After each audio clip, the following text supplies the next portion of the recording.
ಸ್ನೇಹಿತರೆ ಎಲ್ಲರಿಗೂ ನಮಸ್ಕಾರ. ದ ಕೀ ಫಾರ್ ಸಕ್ಸಸ್ ಚಾನಲ್ಗೆ ತಮ್ಮೆಲ್ಲರಿಗೂ ಸ್ವಾಗತ.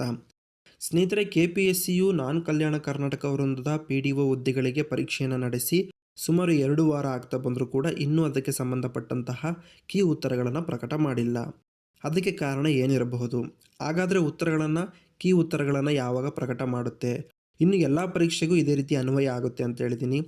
ಯಾವ ಒಂದು ವಿಧಾನವನ್ನು ಅವರು ಅಳವಡಿಸ್ಕೊಳ್ತಾ ಇದ್ದಾರೆ ಎಂಬಂತಹ ಹಲವು ಮಾಹಿತಿಯನ್ನು ಈ ವಿಡಿಯೋದಲ್ಲಿ ನಾನು ನಿಮಗೆ ತಿಳಿಸ್ಕೊಡ್ತೇನೆ.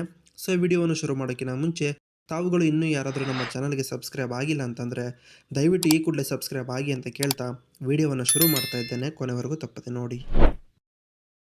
ಸ್ನೇಹಿತರೆ, KPSCಯು ಯಾಕೆ ಇನ್ನಾದರೂ ಈ ಹುದ್ದೆಗಳಿಗೆ ಸಂಬಂಧಪಟ್ಟಂಥ ಕೀ ಉತ್ತರಗಳನ್ನ ಪ್ರಕಟ ಮಾಡಿಲ್ಲ ಅಂತಂದರೆ, ನೀವಿಲ್ಲಿ ನೋಡ್ತಾ ಇರ್ಬೋದು, ನೇಮಕಾತಿ ಪರೀಕ್ಷೆಗಳಲ್ಲಿ ಪಾರದರ್ಶಕತೆ ಸುಧಾರಣೆ ತರುವ ಪ್ರಯತ್ನವಾಗಿ ಪರೀಕ್ಷೆ ನಡೆದ ಬಳಿಕ ಉತ್ತರ ಪತ್ರಿಕೆಯಾಗಿರುವ ಆಪ್ಟಿಕಲ್ ಮಾರ್ಕ್ ರೆಕಗ್ನಿಷನ್ ಶೀಟ್ ಅಂದರೆ OMR ಶೀಟ್ ಅದನ್ನು ಸ್ಕ್ಯಾನಿಂಗ್ ಮಾಡಿ ಮುಗಿಸಿದ ಬಳಿಕವೇ ಕೀ ಉತ್ತರಗಳನ್ನು ಬಿಡುಗಡೆ ಮಾಡಲು ಕರ್ನಾಟಕ ಲೋಕಸೇವಾ ಆಯೋಗ ನಿರ್ಧಾರ ಮಾಡಿದೆ. ಸ್ನೇಹಿತರೆ, ಅಂದರೆ ಈ ಮುಂಚೆ ಏನು KPSCಯು ತನ್ನ ಯಾವುದೇ ಎಕ್ಸಾಮನ್ನು ನಡೆಸಿದ ನಂತರ 2-3 ದಿನಗಳಲ್ಲಿ ಏನು ಕೀ ಉತ್ತರಗಳನ್ನ ಬಿಡುಗಡೆ ಮಾಡ್ತಾ ಇತ್ತು, ಇನ್ನು ಮುಂದೆ ಆ ಪದ್ಧತಿಯನ್ನು ಅದು ಫಾಲೋ ಮಾಡೋದಿಲ್ಲ.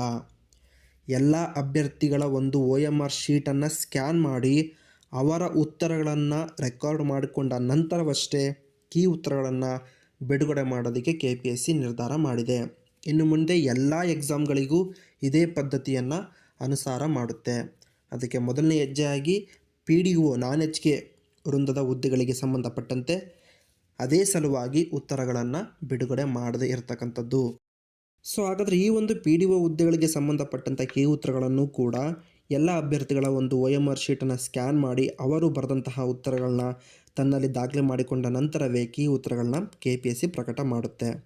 ಈ ಮುಂಚೆ ಏನು ನಾವು ಆಕ್ಷೇಪಣೆ ಸಲ್ಲಿಸೋದಕ್ಕೆ ಅವಕಾಶ ಕೊಡ್ತಿತ್ತು, ಆ ಅವಕಾಶನ ಮುಂದೆ ಕೂಡ ಕೊಡಲಿದೆ.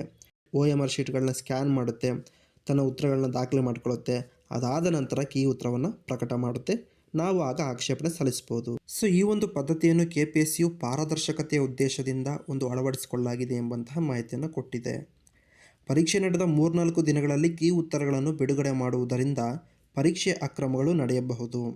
ಅಂತಹ ಸಾಧ್ಯತೆಗಳಿಗೆ ಅವಕಾಶ ಸಿಗದಿರಲು ಈ ಪ್ರಯತ್ನ ಮಾಡುವಂತೆ ಅಭ್ಯರ್ಥಿಗಳು ಸಲಹೆ ನೀಡಿದ್ದರು. ಹೀಗಾಗಿ ಆಯೋಗದಲ್ಲಿ ಚರ್ಚಿಸಿ ನಿರ್ಣಯ ತೆಗೆದುಕೊಂಡು ಈ ಪ್ರಯತ್ನ ಮಾಡಲಾಗಿದೆ ಅಂತ ತಿಳಿಸಿಕೊಟ್ಟಿರ್ತಕ್ಕಂಥದ್ದು ಸ್ನೇಹಿತರೆ. ಸೊ ಈ ಒಂದು ಕಾರಣದಿಂದಾಗಿ PDO ಹುದ್ದೆಗಳಿಗೆ ಸಂಬಂಧಪಟ್ಟಂತಹ ಕೀ ಉತ್ತರಗಳು ಇನ್ನೂ ಪ್ರಕಟ ಆಗಿಲ್ಲ. ಇನ್ನೂ ಕೂಡ 1 ತಿಂಗಳು ಸಮಯ ಬೇಕಾಗಬಹುದು.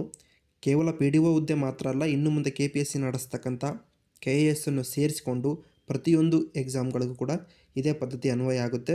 ಸೊ ಪರೀಕ್ಷೆ ಬರೆದು 2-3 ದಿನದಲ್ಲಿ ನಾವು ಕೀ ಉತ್ತರಗಳನ್ನ ಪಡಿತಾ ಇದ್ವಿ. ಇನ್ನು ಮುಂದೆ ಕನಿಷ್ಠ 1 ತಿಂಗಳು ಕಾಯಬೇಕಾಗುತ್ತೆ ಸ್ನೇಹಿತರೆ. ಸೊ ಇದಾಗಿತ್ತು ಈ ವಿಡಿಯೋದ ಒಂದು ವಿಶೇಷತೆ.